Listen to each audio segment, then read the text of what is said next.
আসসালামু আলাইকুম ওয়া রাহমাতুল্লাহি ওয়া বারাকাতুহু। 21শে আগস্ট গ্রেনেড হামলা নিয়ে ইলিয়াস হোসেনের ভিডিওর জবাব কি দিতে পারবে আওয়ামী লীগ? বাংলাদেশে বহুল আলোচিত চাঞ্চল্যকর একটা ঘটনার নাম হচ্ছে 21শে আগস্ট গ্রেনেড হামলা। এই হামলা পুরো বাংলাদেশের রাজনীতিকে আসলে কলুষিত করেছিল এবং এই হামলা নিয়ে আওয়ামী লীগ সবসময় নানা রকম বক্তব্য এবং বিবৃতি দিয়েছে এবং এই হামলায় তৎকালীন আমলের জামাত এবং বিএনপি জোট সরকারের নানা রকম সমালোচনা করেছে আওয়ামী লীগ। 5 আগস্টের পর যখন এই 21শে আগস্ট গ্রেনেড হামলা মামলায় প্রত্যেকটা আসামিকে যখন খালাস করে দেওয়া হয়েছিল, তখন আমিও ভিডিও আপলোড করেছিলাম যে ঘটনা যেহেতু ঘটেছে তাহলে সবাই কিভাবে খালাস পায়, তাহলে কি এই জাতীয় কোনো ঘটনা বাংলাদেশে ঘটেনি? এখানে কেউ না কেউ তো জড়িত ছিল, তাহলে প্রকৃত আসামি কে? এই জাতীয় নানা প্রশ্ন কিন্তু আমিও করেছিলাম। ইলিয়াস হোসেন তার এই 1 ঘন্টার ভিডিওতে নানা রকম তথ্য দিয়ে এই পুরো 21শে আগস্ট গ্রেনেড হামলাকে প্রশ্নবিদ্ধ করে দিয়েছেন এবং সাংবাদিক ইলিয়াস হোসেন এই ভিডিওর মাধ্যমে প্রমাণ করার চেষ্টা করেছেন এই 21শে আগস্ট গ্রেনেড হামলা আওয়ামী লীগের নিজেদেরই পরিকল্পিত একটা হামলা ছিল এবং এই হামলাটা এতটাই নিখুঁত ছিল যে শেখ হাসিনাকে রক্ষা করে, আওয়ামী লীগের সিনিয়র নেতাদেরকে রক্ষা করে সম্পূর্ণরূপে পরিকল্পিতভাবে এই হামলাটা করা হয়েছে। এতদিন যাবৎ আমরা যেই সন্দেহ করেছিলাম এবং এই হামলাটা নিয়ে আমাদের যেই চিন্তাধারা ছিল, এই প্রত্যেকটা চিন্তাধারার মধ্যে সন্দেহ ঢুকিয়ে দিয়েছে ইলিয়াস হোসেন এবং এই হামলা মামলায় তৎকালীন জোট সরকারের প্রধানমন্ত্রী বেগম খালেদা জিয়ার ছেলে তারেক রহমানকে পর্যন্ত সাজা দেওয়া হয়েছে এবং এই মামলাটা এতটাই চাঞ্চল্যকর ছিল যে বাংলাদেশে বিএনপির এবং জামাত জোট সরকারের মারাত্মকভাবে ভাবমূর্তি নষ্ট হয়েছিল এই ঘটনার মধ্য দিয়ে। এবং আমরা এতদিন যাবৎ জানতাম যে এই ঘটনাকে কেন্দ্র করে আসলে জজ মিয়া নাটক তৈরি করেছিল বিএনপি এবং জামাত জোট সরকার। যারা বিএনপি করত বা আওয়ামী লীগকে পছন্দ করত না, এই জাতীয় লোকরাও এই হামলাকে আসলে নিন্দা করত এবং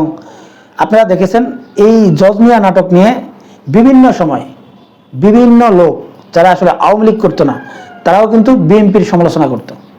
ইলিয়াস হোসেন এই ভিডিওর মাধ্যমে শুধুমাত্র 21শে আগস্টের এই হামলাকে প্রশ্নবিদ্ধ করেনি, সে বাংলাদেশের রাজনীতি, বাংলাদেশের রাজনৈতিক নেতাদের চরিত্র এবং বাংলাদেশের সাংবাদিকতা, বাংলাদেশের বিচার ব্যবস্থা, বাংলাদেশের যে আইন শৃঙ্খলা বাহিনী, পুলিশ বাহিনী এবং গোয়েন্দা ডিপার্টমেন্ট প্রত্যেককেই কিন্তু প্রশ্নবিদ্ধ করেছেন এবং ইলিয়াস প্রমাণ করতে চেয়েছে যে এই হামলাটা আওয়ামী লীগের সম্পূর্ণরূপে পরিকল্পিত। এখন প্রশ্ন হচ্ছে যে ইলিয়াস হোসেন আমেরিকায় থেকে সে বাংলাদেশের যে তথ্যগুলো সংগ্রহ করে এই 21শে আগস্ট গ্রেনেড হামলা নিয়ে যেই প্রতিবেদন দাখিল করেছেন,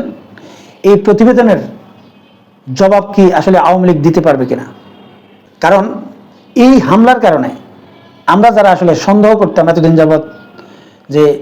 এটা বাংলাদেশের রাজনীতিতে একটা কালো অধ্যায়, যারা এতদিন যাবৎ এই হামলাকে নিয়ে আসলে বিএনপি এবং জামাতকে দোষারোপ করত, এই লোকগুলো কিন্তু আর এই বিএনপি এবং জামাতকে দোষারোপ করবে না এবং এই মামলাটা নিয়ে সেই মানুষদেরকে আসলে শাস্তি দেওয়া হয়েছিল, যে বিচার করা হয়েছিল, এই সমস্ত কিছুকে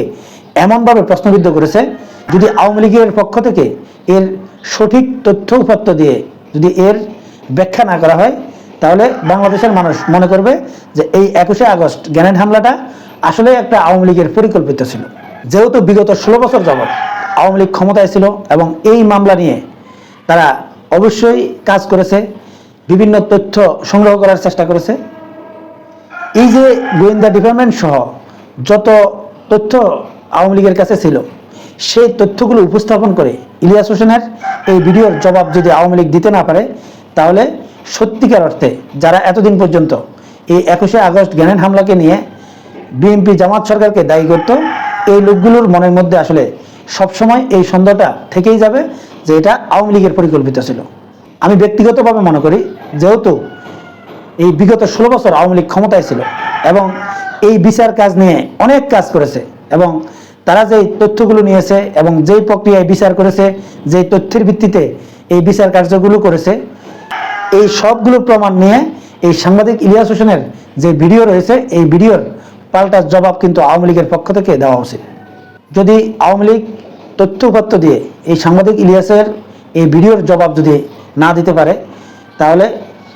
এই হামলা নিয়ে মানুষের যেই এতদিন চিন্তাধারা ছিল,